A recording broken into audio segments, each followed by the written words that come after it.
Да, вот вы представьте, чтобы на монтаже понимали, как вас правильно подписать. Нет, ну полностью имя, фамилия. Казанцев Андрей Николаевич, да. Казанцев? Андрей Николаевич. Андрей Николаевич. Изобретатель аэрогаз. Да, отлично. Да. Так. Ну, по вопросам расскажите, что за изобретение у вас? Угу. Давайте я тогда начну издалека, да, из того, что вообще Да, уже можете, да? Проблема? Уже идет запись, да? Да. Ага. Значит, у человечества на самом деле есть несколько глобальных проблем. Их надо решить во что бы то ни стало в ближайшее время. Ну вот к таким основным проблемам можно отнести 4 проблемы. Это проблема нехватки энергии, проблема нехватки пресной воды, проблема экологии и проблема изменения климата, или то, что мы часто называем глобальным потеплением. Вот эти все проблемы ставят человечество в тупик. Но есть, оказывается, способы решить эти проблемы за достаточно короткое время. Тут надо сделать небольшое отступление. То есть вообще сам климат на Земле не является абсолютно устойчивым. То есть, когда мы говорим об устойчивости климата, мы учитываем то, что наша Земля обладает уникальными свойствами. То есть то количество энергии, которое на нее падает, и тот способ, которым эта энергия удерживается на поверхности планеты, а именно через создание так называемого круговорота воды в природе, он уникален. То есть то, что вода в жидкой фазе существует на Земле, это дает нам огромные преимущества. Мы даже не представляем, как нам просто повезло. То есть реально чуть-чуть бы все сдвинулось на кроху, там, да, у нас были бы другие газы в атмосфере, там, или Солнце чуть-чуть сильнее светило, чуть медленнее, меньше. У нас бы возникла масса проблем. Достаточно вспомнить, что, например, ближайшие к нам планеты, Венера и Марс, они перешли в состояние абсолютной устойчивости, там, где вода либо полностью испарилась, либо полностью замерзла. Нашу Землю спасает то, что у нас существует круговорот воды в природе, и этот круговорот поддерживает практически всю жизнь на Земле. И вот когда мы начинаем рассуждать о вопросе устойчивости климата, то мы сразу переходим к вопросу о том, что сейчас в связи с изменениями климата, с глобальным потеплением, мы должны каким-то образом получать нужную нам энергию, не используя углеводородное топливо.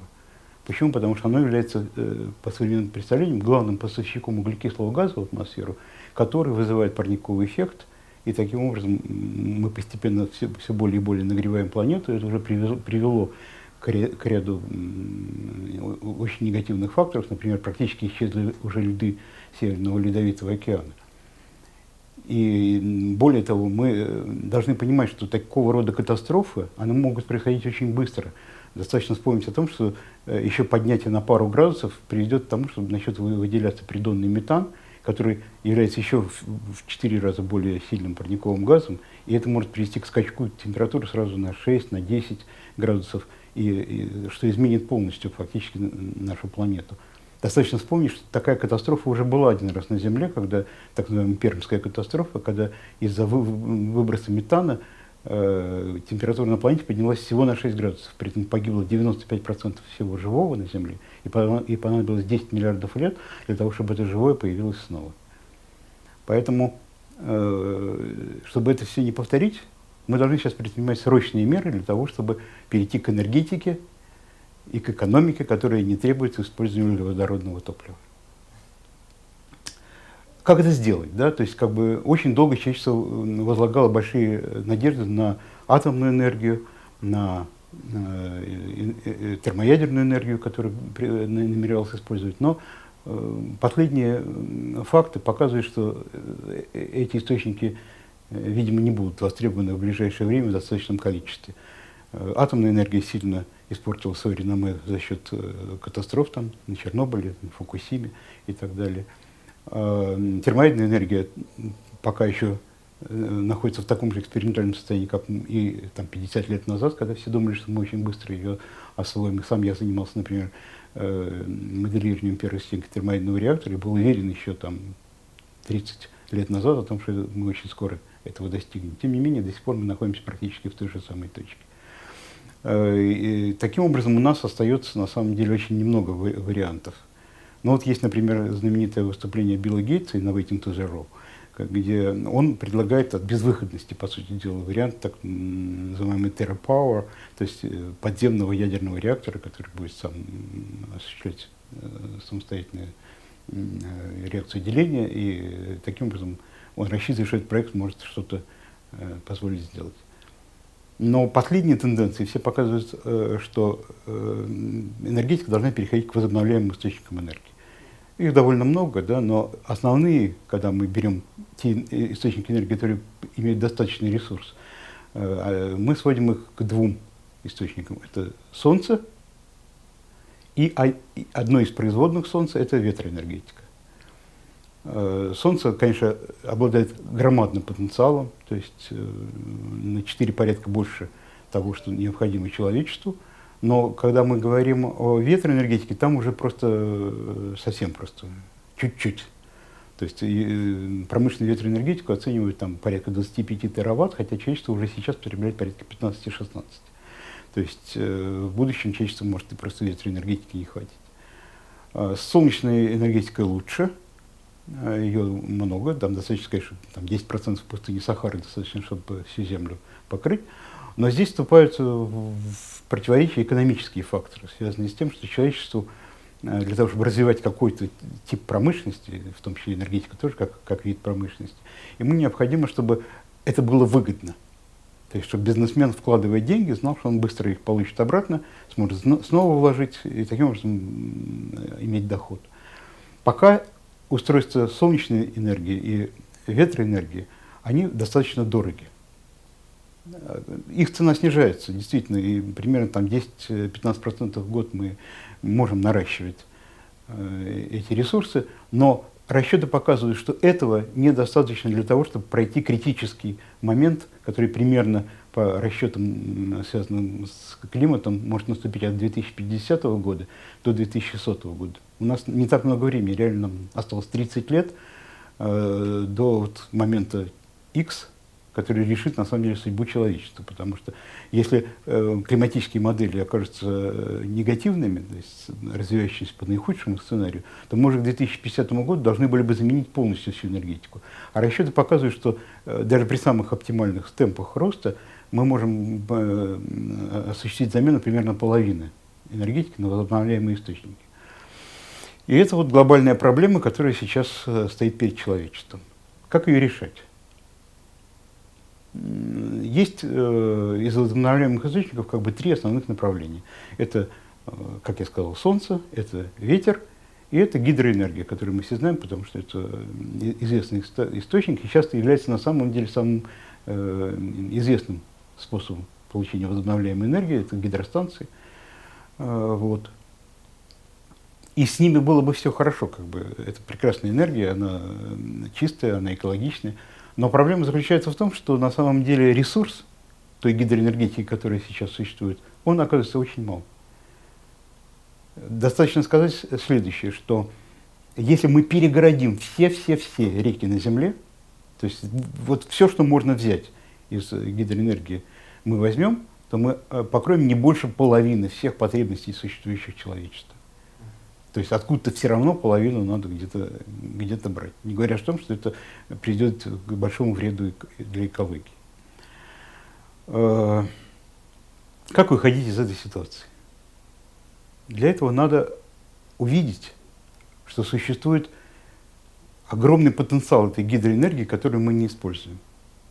И этот потенциал на самом деле видели некоторые гении еще 100 лет назад. Достаточно сказать, что в одной из своих статей 1915 года Никола Тесла упомянул о том, что вот Солнце, когда испаряет воду и поднимает эту воду в облака, то реальная энергия, накопленная в облаках, значительно больше, там, на порядке больше. А если посчитать, у нас оказывается, что весь поток осадков превышает поток всех рек примерно в 11 раз, а энергетически этот поток примерно в 200 раз больше, чем поток традиционных источников гидроэнергии, то есть обычных рек. Таким образом, если бы мы могли использовать ту воду, которую реально для нас Солнце подняло в облака, то есть как бы подключиться к этому термодинамическому огромному циклу, который называется круговорот воды в природе, то мы могли бы запросто, легко и идеально, по сути дела, решить эту задачу. Вот решение этой задачи и есть тот предмет изобретения, который составляет вот, аэрогэс, о которой сегодня вот я говорю. Что такое аэрогэс? Аэрогэс — это, по сути дела, сочетание трех известных технических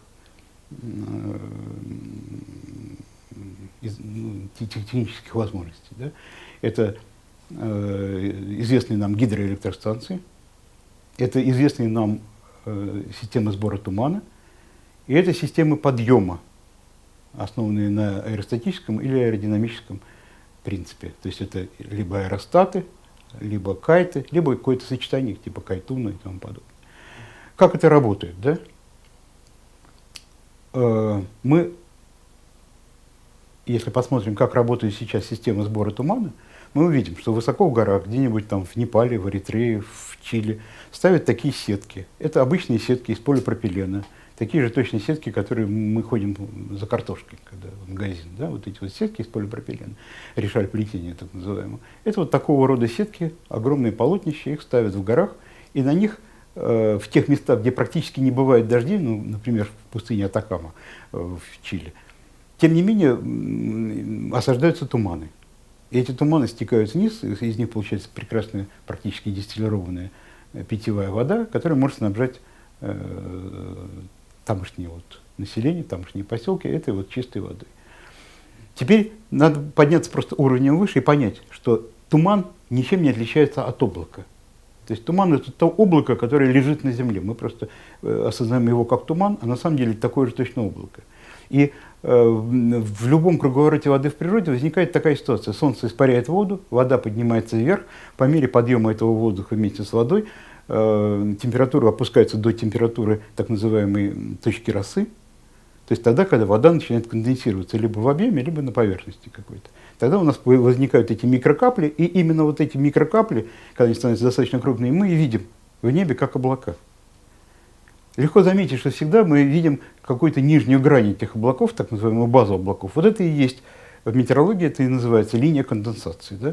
То есть воздух, поднимаясь вверх до этой высоты, и на этой высоте как раз температура достигает температуры точки росы. И дальше возникает облако, в котором вот эта влага сконцентрирована. В обычной ситуации что происходит? Мы эту воду потом получаем в виде дождя, там, снега, каких-то осадков. И что реально происходит? Реально вот та вода, которая была в облаке, она летит вниз в виде дождя, зачем-то нагревает воздух при этом, теряет практически всю свою энергию вертикально, опускаясь там, с 2, 3, 4 километров до, там, скажем, 500 метров или даже ниже. И потеряв весь свой потенциал, у нас она оказывается в реках, ледниках, в озерах и так далее. И только ее мы потом используем для цели нашей гидроэнергетики. Или еще того хуже, она просто выпадает вообще не в какие-то горы, а выпадает куда-нибудь на равнину или вообще в океан. 2/3 воды выпадает просто в океан. И это мы никак использовать не можем, потому что раз она выпала в океан, значит, фактически всего потенциала она таким образом и лишилась.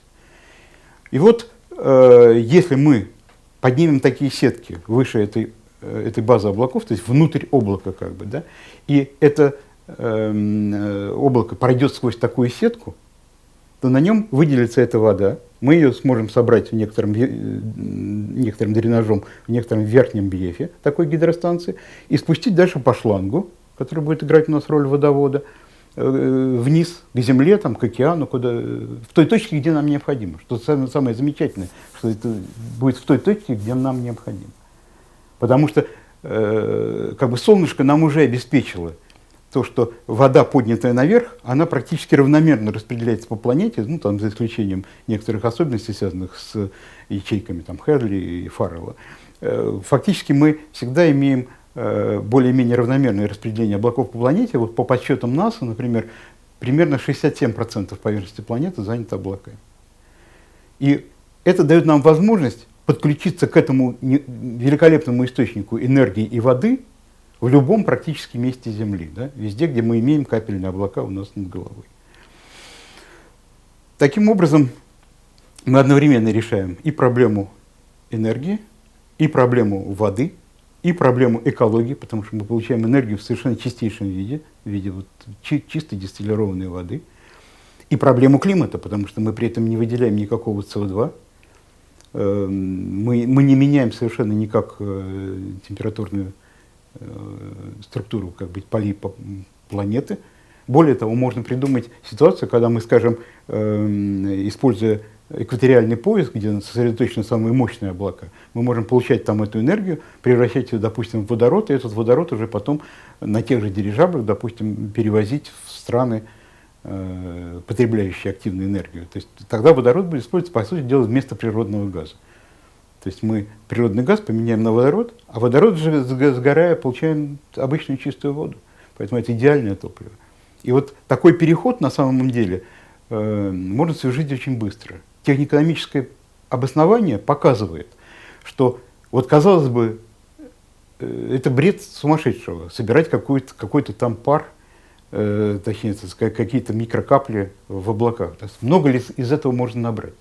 Оказывается, на самом деле, можно набрать очень много, и более того, очень дешево. Потому что вот эта сетка, которую мы используем, она реально очень дешево. Да? То есть, скажем, метр квадратный такой полипропиленовой сетки стоит там 20-30 центов. И покрывая, скажем, площадь в 1 километр квадратный, а 1 километр квадратный – это примерно площадь там, какого-нибудь блока атомной станции, да? Мы получаем примерно ту же мощность, что в этой атомной станции. То есть, грубо говоря, такой вот можно привести слоган, что каждое облако у нас над головой примерно эквивалентно одному блоку атомной станции. Вот мы не замечаем, оно идет у нас над головой, казалось бы, что. А если его перегородить вот такой сеткой и спустить воду вниз, то оно даст нам энергию, эквивалентную блоку атомной станции. Чистейшую, с огромным количеством воды и так далее. Если мы пересчитаем на конкретного человека, то мы увидим, что вот эта комната, скажем, 10 квадратных метров, если мы ее пол застелим такой сеткой, и стоить это будет там пару долларов, да, а потом эту сетку поднимем наверх, то это хватит как раз для жизни одного человека, который живет в этой комнате. То есть это даст ему в сутки примерно 1 тонну воды, то есть 1 метр кубический, да, что вот залейся, потому что стандартный человек обычно там 100-200 литров воды потребляет за сутки.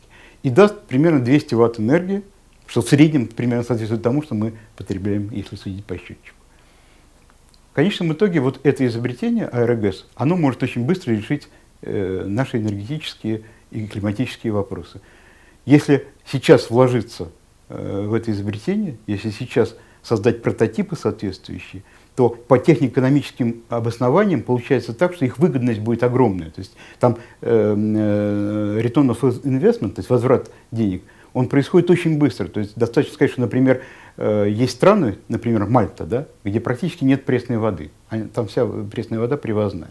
Там нет высоких гор, поэтому нет ледников. И в Мальте живет 500 000 человек. И вот такая станция с площадью сбора порядка там, 1 там, или нескольких километров, она полностью решает все энергетические и, главные, проблемы воды на Мальте.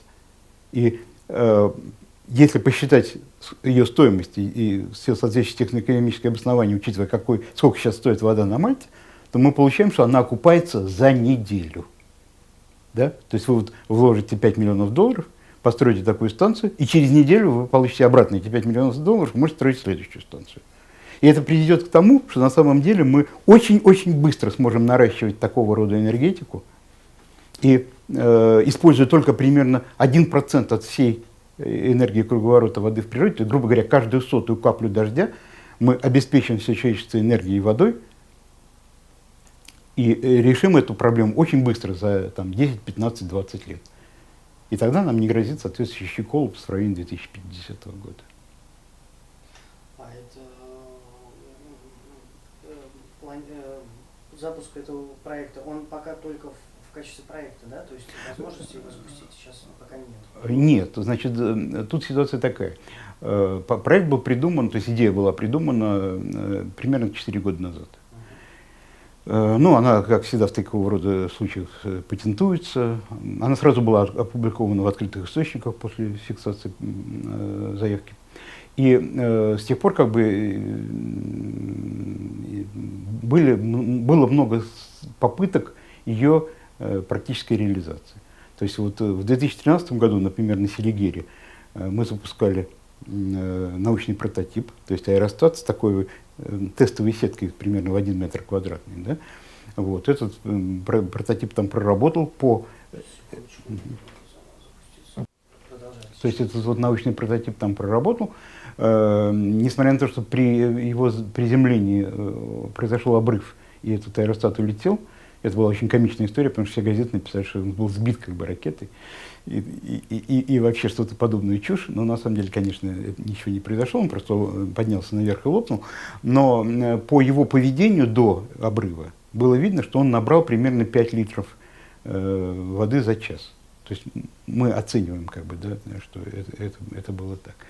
Кроме того, в прошлом году я проводил многочисленные эксперименты вместо аэростатов с кайтами на берегу Финского залива, и там тоже получал воду, правда, пока только из нижней облачности, и поэтому недостаточных количествах. Тем не менее, у меня никаких сомнений нет, потому что есть огромное количество данных по системам сбора тумана, да, высокогорного тумана. Известно, какого примерно рода эти цифры. Более того, физику тоже даже это не надо, потому что существует понятие о водности облаков. То есть, как бы, это вполне известный параметр, который говорит о том, что в среднем облака имеют определенную водность, то есть это 0,3-0,5 грамм примерно на метр кубический. И если это пересчитать, учитывая КПД этих сеток, которые доходят до 50%, то мы как раз получаем те же самые цифры, которые экспериментально известны из систем сбора тумана. Поэтому технико-экономические обоснования как раз и строятся, исходя из вот этих вот предположений. Но и сейчас у меня, например, нет никаких сомнений, что если построить прототип, то есть для прототипа технического нужна совсем небольшая сумма, порядка 50-100 тысяч долларов. То есть, грубо говоря, это средний автомобиль среднего чиновника. Да? И при этом мы получаем доказательства вот этой идеи, мы получаем готовые решения для почти миллиарда человек, которые живет на Земле без пресной воды. Потому что ведь что совершенно замечательно в этом? Это то, что в любом месте, где в принципе на многие тысячи километров вокруг тебя нет ни одного колодца, да, мы должны всегда понимать, что прямо у нас над головой, там, на высоте 2-3 километров, висит такой вечный колодец. Да? Потому что даже в пустыне там бывают облака, а даже если нет облаков, то на самом деле происходит поверхностная конденсация, то есть выпадение росы. И мы таким образом все равно в любом месте планеты практически можем всегда найти пресную воду. Таким вот образом. И это решает вот все эти проблемы, связанные в том числе с пресной водой на огромном количестве территорий. Ну, достаточно сказать, что, например, масса островов в океане, они не могут быть заселены только потому, что там нет пресной воды. Да? Ну, скажем, грубо говоря, у Греции там несколько тысяч островов, из них там минимальное число их обитаемо. Да?